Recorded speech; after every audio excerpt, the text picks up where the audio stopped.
ಈಗ ಅವ್ರು ಬಂದು ಹೋಗಾರ ಜಗದ ಸಕಲ ಜೀವರಾಶಿಗಳನ್ನು ನಿನ್ನ ಮನದಲ್ಲಿಟ್ಟುಕೊಂಡು ಅನ್ನ ಹಾಕಿ ರಕ್ಷಿಸುವ ಇದು ಸೀಗೆ ಹುಣ್ಣಿಮೆ ದಿನ. ನನ್ನ ಪತಿದೇವರು ಬಂದ ತಕ್ಷಣ ನಿನ್ನ ಪೂಜೆಗೆ ತಯಾರಿಸಿಟ್ಟಿದ್ದ ನೈವೇದ್ಯವನ್ನು ಅವರ ಕೈಯಲ್ಲಿ ಕೊಟ್ಟು ಕಳಿಸಬೇಕೆಂದು ಕಾದೆ.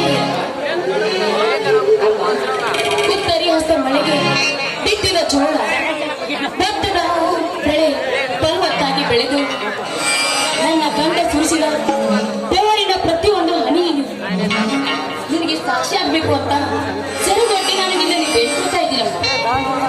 ಒಬ್ಬ ಧರ್ಮವಂತನ ರೈತನ ಹೆಂಡತಿಯಾಗಿ ನಾನು ನಿನ್ನಲ್ಲಿ ಬೇಡ್ಕೊಂಡಷ್ಟೇ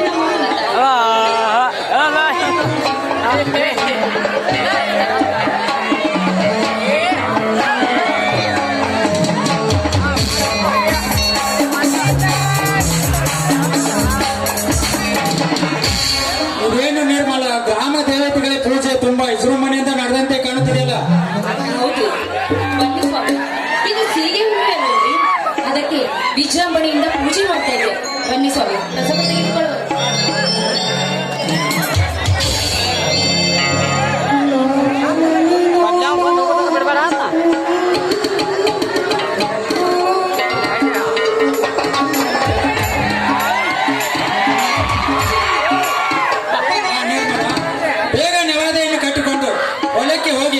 ಈ ರೈತ ಬಿತ್ತಿದ ಪ್ರತಿಯೊಂದು ಬೀಜ ತನ್ನ ತೇಜೆ ಕಳೆದುಕೊಳ್ಳುತ್ತದೆ.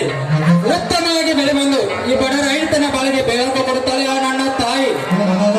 ಆಯ್ತು ರೀ, ನೋಡಿ ಬೇರೆಯವರು ಸುರಿಸಿ ದುಡಿಯುವ ರೈತನಿಗೆ ಆ ತಾಯಿ ಎಂದು ನಮ್ಮನ್ನು ಕೈ ಬಿಡೋದಿಲ್ಲ ರೀ. ಆ ತಾಯಿ ನೀವು ನಿಜ ನಿರ್ಮಲವಾಣಿ ಹೇಳುತ್ತಿರುವ ಮಾತು.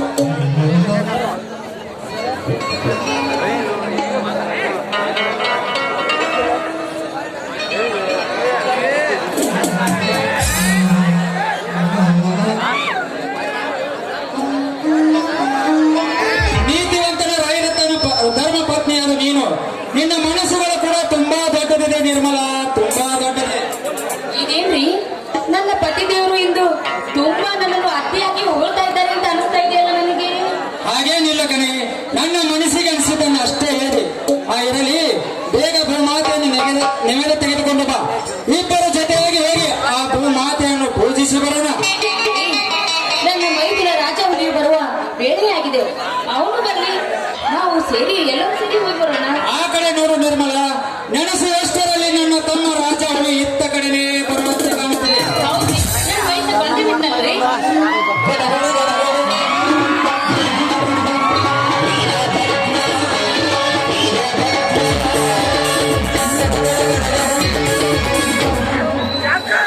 ಅಣ್ಣ ಅತ್ತಿಗೆ ಮೊದಲ ಮನನ್ನು ಆಶೀರ್ವದಿಸಿ.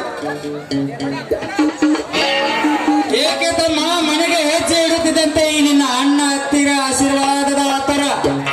ನನಗಾದ ಹರುಷ ಕಣ್ಣ ಈ ಆತುರ. ಇಂದು ಸೀಗೆ ಹುಣ್ಣಿಮೆ ದಿನ. ಈ ದಿನದಂದು ನಿನಗೇನಂತ ಹರುಷ ಆಯ್ತಪ್ಪ?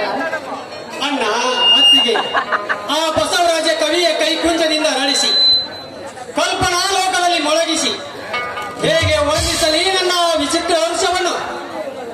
ತಮ್ಮ, ಅಣುವಂತರಾಗದಿದ್ದರೆ ಗುಣವಂತರಾಗಿ, ನೀತಿವಂತರಾಗದೆ ನೀತಿವಂತರಾಗಿ, ಈ ಮಾತೆಯನ್ನು ನಂಬಿ ಬದುಕುತ್ತಿರುವ ನಾವು ಮಣ್ಣಿನ ಮಕ್ಕಳೆಂದ ಮೇಲೆ ಹರುಷದ ವಿಷಯಕ್ಕೆ ಸಂಕೋಚ ಹೇಳಪ್ಪ ಅದೇನಂತ? ಅಣ್ಣ, ಸುತ್ತು ಹತ್ತೂರಿಗೆ ಹೆಸರಾಗಿರುವ ನನ್ನ ಚಂದರಿಗೆ ಗ್ರಾಮ ದೇವತೆಗಳಾದ ದ್ಯಾಮ ದುರ್ಗಾದೇವಿಯರ ಜಾತ್ರಾ ನಿಮಿತ್ತವಾಗಿ ನಮ್ಮೂರಿನ ಶ್ರೀಮಂತರು ಏರ್ಪಡಿಸಿರುವ ಜೋಳದ ಚೀಲ ಹೊತ್ತೊಯ್ಯುವ ಸ್ಪರ್ಧೆಯಲ್ಲಿ ಪ್ರಥಮ ಸ್ಥಾನ ಪಡೆದು ಬಂದನೆಂಬ ಹರುಷ, ನಮ್ಮ ಒಡ ಹುಟ್ಟಿದ ತಮ್ಮ PSI ಪರೀಕ್ಷೆ ಬರೆದು ಮರಳಿ ಬರುತ್ತಿದ್ದಾನೆಂಬ ಹರುಷ, ಅಷ್ಟೇ ಅಲ್ಲದೆ ನಮ್ಮ ಒಬ್ಬರು ಪ್ರೀತಿಯ ತಂಗಿ ಭೂಮಿಕಾ ವಿಜಯಪುರದಿಂದ ಕೋಚಿಂಗ್ ಮುಗಿಸಿ ನಾಳೆ ಮನೆಗೆ ಬರುತ್ತಿದ್ದಾನೆಂಬ ಹರುಷ. ಅಣ್ಣ ಹರುಷ. ಸಂತೋಷವಾಯಿತು ಸಹೋದರ, ಸಂತೋಷವಾಯಿತು. ಈ ನಿನ್ನ ಅರಸದ ಮಾತುಗಳನ್ನು ಕೇಳಿ ಏನಾದ್ರೂ ಆಗು, ಮೊದಲು ಮಾನವನಾಗು ಎಂಬ ನಾನುಡಿಯಂತೆ ಮನುಷ್ಯನ ಸ್ವರೂಪ ಪಡೆದುಕೊಂಡು ಅರಿವಿನ ಜನ್ಮಕ್ಕೆ ಬಂದ ಈ ನಿನ್ನ ಜೀವನ ನಿನ್ನಿಂದಲೇ ಸ್ವಾರ್ಥಕವಾಗಿ ಹೋಗುತ್ತಮ್ಮ, ನಿನ್ನಿಂದಲೇ ಸ್ವಾರ್ಥಕವಾಗಿ ಹೋಗುತ್ತಮ್ಮ. ನನಗೆ ಕಣ್ಣ ಈ ನಿನ್ನ ಭೂಮಿ ತೂಕದ ಮಾತು. ನಾವು ರೈತನ ಮಕ್ಕಳು, ಭೂತಾಯಿ ಮಡಿಲಲ್ಲಿ ದುಡಿದು ಬದುಕುವ ಶ್ರಮ ಜೀವಿಗಳೆಂದ ಮೇಲೆ ಭೂಮಿ ತೂಕದ ಮಾತು ನಮ್ಮಂತವರಿಗಲ್ಲದೆ ಮತ್ತಾರಿಗೆ ಸಲ್ಲುವುದಪ್ಪ, ಇನ್ಯಾರಿಗೆ ಸಲ್ಲುವುದು? ನನ್ನ ಸತ್ಯವನ್ನ ಈ ನಿನ್ನ ಗಾಂಭೀರ್ಯತೆಯ ನುಡಿ. ರೈತನಿಗೆ ರೈತನೇ ಸಾಟಿ, ಅಧಿಕಾರಿಗೆ ಅಧಿಕಾರವೇ ಸಾಟಿ, ರಾಜಕಾರಣಿಗೆ ರಾಜಕಾರಣಿಯೇ ಸರಿ ಸಾಟಿ ಎಂಬ ಈ ನಿನ್ನ ನೀತಿಯ ಮಾತಿಗೆ ತಲೆ ಬಾಗಿದೆ ಅಣ್ಣ, ತಲೆ ಬಾಗಿದೆ. ಶಬಾಷ್ ತಮ್ಮ, ಶಬಾಷ್. ನೀತಿಯ ಮಾತಿಗೆ ತಲೆಬಾಗಿ ಧರ್ಮವಂತರನ್ನು ಗೌರವಿಸಿ ಅತಿಥಿಗಳನ್ನು ಸತ್ಕರಿಸಿ ಆದರ್ಶದಿಂದ ಬದುಕಿದಾಗಲೇ ಪಾವನವಾಗುವುದಪ್ಪ ನಮ್ಮ ಮಾನವ ಜನ್ಮ. ಆಯ್ತಣ್ಣ, ದೇವರಂತಿರುವ ನಿಮ್ಮಿಬ್ಬರ ಆಶೀರ್ವಾದ ಸದಾ ನನ್ನ ಮೇಲಿದ್ದರೆ ಅಷ್ಟೇ ಸಾಕು. ಆದರ್ಶದಿಂದಲೇ ಬದುಕುವೆ. ನೋಡು ಸಹೋದರ, ನನ್ನ ಆಶೀರ್ವಾದಕ್ಕಿಂತ ಮಿಗಿಲಾಗಿ ಈ ಗ್ರಾಮ ದೇವತೆಗಳ ಆಶೀರ್ವಾದ ಹಗಲು ರಾತ್ರಿ ನಿನ್ನ ಸದಾ ನಿನ್ನ ಮೇಲೆ ಇದ್ದಿರುತ್ತದೆ. ನೀನು ಮುನ್ನುಗ್ಗಿ ಬದುಕು, ಮುಂದೆ ಬಂದಿದ್ದನ್ನು ನಾನು ನೋಡಿಕೊಳ್ಳುತ್ತೇನೆ. ಸರಿ ಅಣ್ಣ, ನೀ ಹೇಳಂತೆ ಮಾಡುವೆ. ಸ್ವಾಮಿ ಮೈದುನ, ಏನಪ್ಪ ನೀವ್ ಇದೇ ರೀತಿ ಮಾತಾಡ್ತಾ ನಿಂತಿರ್ತೀರೋ ಅಥವಾ ಈ ಸೀಗೆ ಹುಣ್ಣಿಮೆಯ ಹಬ್ಬದ ಊಟವನ್ನು ಮಾಡ್ತೀರೋ? ಅಂತಿಗೆ ಇಂದು ಸಿಹಿಗೆ ಹುಣ್ಣಿಮೆಯಿಂದ ಮೇಲೆ ಸಿಹಿ ಊಟ ಮಾಡುವುದಂತೂ ಇದ್ದೇ ಇದೆ. ಆದರೆ ಅದಕ್ಕಿಂತ ಮೊದಲು ಈ ನೀತಿವಂತ ಅಣ್ಣ ಪ್ರೀತಿವಂತ ರಾಜಾಹುಲಿ ಭೂಮಿ ತಾಯಿಯನ್ನೇ ಉಳುಮೆ ಮಾಡಬೇಕೆಂದು ಭೂಮಿಗಪ್ಪಳಿಸಿದ ಭೂಮಿ ಪುತ್ರರು ಈ ಭೂಮಿ ಪುತ್ರರ ಮನ ತಳೆಯುವಂತೆ ಒಂದು ಹಾಡನ್ನಾದರೂ ಹಾಡಬಾರದೆ? ಆಯ್ತು ಮೈದುನ, ನೀನ್ ಇಷ್ಟದಂತೆ ಆಗಪ್ಪ. ಒಂದು ಬರಲಿಗೆ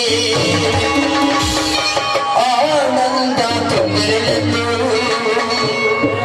ಅತ್ತಿಗೆ ನಿನ್ನ ಬಾಳು ಬಂಗಾರದಾಗನಂದು ಪಾರಿಸುವೆ ನಾನು ಈ ದಿನ.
ಭೂಮಾತೆಯನ್ನು ನೈವೇದ್ಯ ತೆಗೆದುಕೊಂಡು ಜೊತೆಗೆ ರಾಜ